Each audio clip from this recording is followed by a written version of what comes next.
জন্মগত ভাবে ঠাকুর বাড়ি, সে বাড়িতে পাবনা থেকে পরে কলকাতা চলে গেলেন। 10টা কুকুরের জন্য এবং নিজের পরিবারের জন্য প্রতিদিন একটা করে এইরকম মাংসাশী লোক। যাওয়ার পরে শ্রী ঠাকুর বড়টাকে ডেকে বললেন, এই বড় পোকা তো পাঞ্জা দিয়ে দেন, পাঞ্জা দিয়ে দেন। বড়দা বললেন, বাবা কি বলছো? দেখা দিন একটা করে খাসি লাগে থাকবে, এখন দুটো পাঞ্জা দেওয়ার জন্য সুস্থ কোথাও করে না। ঠাকুর বললেন, ও দিন একটা খাসি লাগে, কি হলো ঠাকুরের চলে গেলেন বাড়িতে। বলেন, আমার বাড়িতে আর মাংস প্রবেশ করবে না করে। তার নাম হলো গোবর মজুমদার। তার ছেলেকে আপনারা সবাই ছিলেন ইউটিউবে, ফেসবুকে, প্রণয় মজুমদার।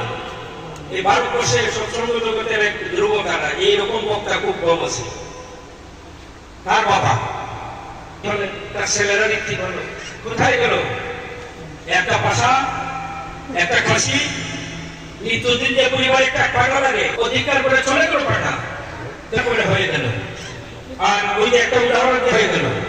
তারপরে 80 জন্মের রহস্য, এই দুইজনের উদাহরণ দিলাম বাস্তব। প্রিয়জন কৃষ্ণচন্দ্র, বাবা তাকে বিয়ে পরীক্ষা দেওয়ালেন, ফেল করল। ঠাকুরের ভক্ত ওই পরিবার। ঠাকুর বাবাকে দেখলে বললেন, কি রে কেষ্টর খবর কি? ও তো ফেল করেছে ঠাকুর, আমার টাকা পয়সা নেই, আর পড়াতে পারবো না। ঠাকুর বলেন, আমি যদি তোর ছেলেকে পড়াই তোর কোনো আপত্তি আছে? বলো ঠাকুর, মিশামিশি আমার টাকা নষ্ট করেছে, এখন আবার তোমার টাকা নষ্ট করবে? ঠাকুর বলেন, আমি পড়াই। আর 2বার মেট্রিক বিয়ে পরীক্ষা দিল, ফেল করে। তার মনটা ভেঙে গেল, বললো ঠাকুর আমি আর পড়াশোনা করবো না, বাবা টাকা নষ্ট করেছে, তোমার টাকা, আমার আর পড়াশোনার প্রয়োজন নেই। ঠাকুর থেকে জিজ্ঞেস করলে, ওই পুঁথিগত বিদ্যার জন্য তো পাগল হোস কেন? পুঁথিগত বিদ্যায় সব হয় না, আমার কথা শুন। আর তোর বিয়ে পরীক্ষা দেওয়া লাগবে, বিভিন্ন গ্রন্থাদি তোকে সংগ্রহ করে দেবো, করবে, একদিন দেখবে লাল হবে তোর কাছে। তা বললেন, তাই হল।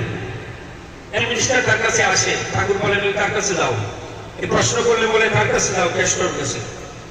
এখন তার মাথা গেল, আমার কাছে আসে। ঠাকুর হওয়ার ভাব চলে আসলো তার, ঠাকুরের সময়। তারপরে ষড়যন্ত্র ফারুকের মারতে বললো না, আশ্রম ছেলে পালিয়ে গেল রংপুরে। ওইখানে গিয়ে ঘোরাঘুরি করে তারপরে কুষ্ঠরোগে আক্রান্ত হয়। তারপরে ঠাকুরের কাছে চিঠি লিখে, আমি রূপে হত্যা করার ষড়যন্ত্র করেছি, ব্রহ্ম হত্যা।